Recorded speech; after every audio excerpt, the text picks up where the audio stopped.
We often talk about, and again, happy Mother's Day to all of you out there to which it applies. We always talk about, Sam, from great coaching and teams, what culture presents and how guys fit in. How much has becoming part of the culture and learning from the Warriors helped JaVale McGee on the floor and off the floor here? Oh, tremendously. Look, we've always understood the athletic talent that this young man had, the physical talent, but it was always, he was caught in that making those dumb mistakes and things. But you look, from the day he walked into the door of this Golden State Warriors team, there's a certain seriousness that you have to have. And Golden State has taught him what it is to be a true professional and to be playing for something and how you conduct yourself and how you play on the basketball court. And we all talked about this when JaVale McGee signed, and I thought it was a huge signing by Bob Myers in Golden State. You're talking about a 7'1" guy that's a freak of an athlete, that when he rolls to the basket, he sucks the entire defense. He brings an element to them that they haven't had before,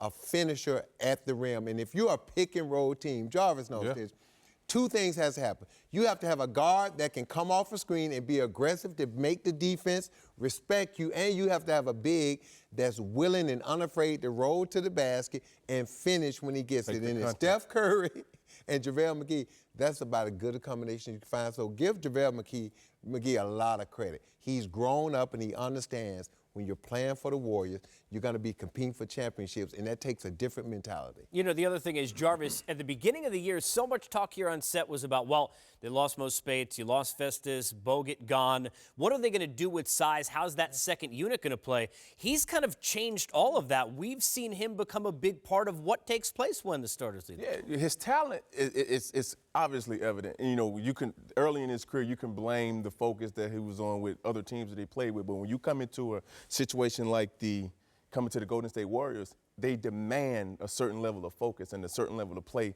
the way they need to be successful. And he's bought into that. You know, when you're playing with a Steph, when you're playing with a Draymond and Klay Thompson, those guys demand a certain level from their teammates. And he's been able to step up to the challenge and keep this train rolling. He's been absolutely amazing. It's been great for his career. You could tell, and people can understand this at home, whatever you do, when you got something to prove, you got a little bit of that chip. He's used it to the positive. Good stuff from JaVale McGee.